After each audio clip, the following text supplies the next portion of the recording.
मैं सबसे पहले बिहार की जनता को ढेर सारी बधाई शुभकामनाएं देता हूं। सही समय पे लिया गया ये सही फैसला है। एक तरफ जहां हमारी डबल इंजन की सरकार एक ईमानदार प्रयास के साथ आगे बढ़ रही है, बिहार को विकसित राज्य बनाने के लक्ष्य के साथ आगे बढ़ रही है। जिस तरीके से मेरे प्रधानमंत्री ने पिछले साल सवा साल में बिहार को अपनी प्राथमिकता में रखते हुए बिहारियों को आगे लेकर जाने का उन्होंने प्रयास किया, मुख्यमंत्री नीतीश कुमार जी के नेतृत्व में जिस तरीके से जनता ने विश्वास जताया, और बिहार फर्स्ट बिहारी फर्स्ट भी मैं मानूंगा कि एक अहम भूमिका लोक जनशक्ति पार्टी रामविलास ने भी निभाने का काम किया। इन तमाम चीज़ों ने जनता के भीतर ये विश्वास जताया कि जहाँ एक तरफ एक ऐसा गठबंधन जो विकास की बात करता है, समावेश की बात करता है, वहीं दूसरी तरफ एक ऐसा गठबंधन जो अहंकार में डूबा हुआ है। ये कह देना जनादेश का भी आपने इंतज़ार नहीं किया कि 18 तारीख को हम शपथ लेंगे, और ये सारी बातें कहीं ना कहीं जनता का अविश्वास उनके ऊपर रहा। एक दूसरे के घटक दलों को सम्मान ना देना, ये लोगों के भीतर ये संदेश लेकर गया कि जो एक दूसरे के नहीं वो हम लोगों के क्या होंगे। और ऐसे में ये बात भी मैं मानता हूँ कि हम लोग हमेशा से एक स्ट्रॉन्ग कॉम्बिनेशन रहे हैं। 2020 की भी अगर मैं बात करूं, इस बात को बहुत आसानी से कह दिया जाता है कि चिराग पासवान की वजह से जनता दल यूनाइटेड को नुकसान हुआ, बट अगर उनको नुकसान हुआ तो फ़ायदा किसको हुआ? फ़ायदा राजद को हुआ था उस वक्त। आज जो राजद अहंकार में इस बात को मानती है कि वो सबसे बड़ी पार्टी अपनी काबिलियत पे बनी, नहीं बनी थी। आपको लाभ वहाँ पे हुआ जहाँ पे जनता दल यूनाइटेड को नुकसान हुआ डिवाइडेड एनडीए का।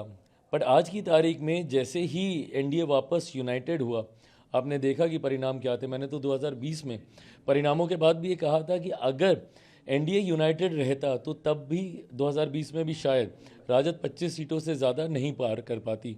तो ऐसे में राजद तो अपनी ज़मीन 2010 में ही खो चुकी थी।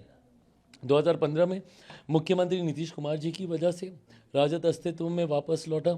2020 में मेरे चुनाव के लिए लड़ने की वजह से राजद को बल मिला। बट आज की तारीख में जब सारी परिस्थितियां जैसे होनी चाहिए थी वैसे ही थी, यूनाइटेड एनडीए सब एक साथ, आपने परिणाम सामने देखे कि पूरी तरीके से राजद धराशायी हुई है, महागठबंधन कोलैप्स हो गया है। कांग्रेस तो शायद अब अपना अस्तित्व भी पूरी तरीके से समाप्त कर चुकी है। और जिस तरीके से चिराग जी कल भी तेजस्वी यादव ने दावा किया था, आज भी जा रहा है, और साथ साथ अफसरों को लेकर के भी एक बात कही थी कि पिछली बार जो उन लोगों ने की थी उस वजह से जो है दबाव के तहत जो है रिजल्ट अनाउंस कर दिया गया था कई जगहों पर। इस बार भी क्या लगता है, फिर वही चीज़ रिपीट करेंगे क्या? देखिए, ये लोग बहाना हर चीज़ में पहले से ही तलाशने लगते हैं। आप बताइए, एक पार्टी जो इतनी अराजकता की सोच रखती हो, उनसे आप क्या उम्मीद कर सकते हैं?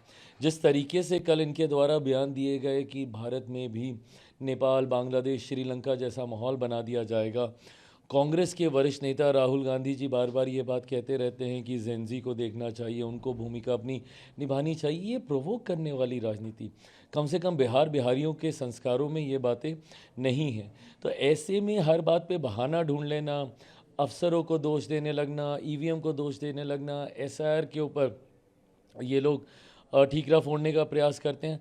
आप बहाना ढूंढने में जितना समय ये लोग लगाते हैं, अगर उसका 10% समय भी अपने आंकलन पे लगा दें, अपने ऊपर मंथन पे लगा दें, तो संभवतः कांग्रेस कुछ बेटर करने लग जाएगी या राजद का इतना बुरा हाल नहीं होगा। मैं दोबारा दोहराता हूँ, 2010 जैसा हर्ष राजद का 2015 में भी होता अगर मुख्यमंत्री नीतीश कुमार जी का इनको साथ नहीं मिला होता। 2020 में भी होता अगर मैं उस वक्त एनडीए गठबंधन के साथ मिलकर मैं चुनाव लड़ा होता। आज जैसे ही पहला मौका मिला, पोल खुल के साथ सामने आ गई, पता चल गया लोगों को कि सही मायनों में जनता इनके ऊपर कितना विश्वास करती है। कुमार को लेकर के भी काफी सवाल उठाए गए थे, कैसे देखते हैं? मैं मानता हूं कि जितने सवाल उनके ऊपर उठाए गए, मुख्यमंत्री जी के प्रचार ने उन तमाम सवालों के जवाब देने का काम किया। ये लोग तो निकले भी नहीं थे, तथाकथित अपने आप को युवा नेता जो बिहार का बताते हैं, ये लोग तो अभी घर से निकले तक नहीं थे, प्रचार में भी नहीं गए थे। इन लोगों ने अभी तक नेगोशिएशंस तक इन लोगों के फाइनलाइज नहीं हुए थे, और तब से मुख्यमंत्री जी प्रचार में जुट गए थे। ना सिर्फ वो प्रचार में जुटे, बल्कि विपरीत परिस्थितियों में भी, जब मौसम खराब था, हेलीकॉप्टर काम नहीं कर रहे थे, तब भी सड़क मार्ग से वो जाकर वो प्रचार कर रहे थे।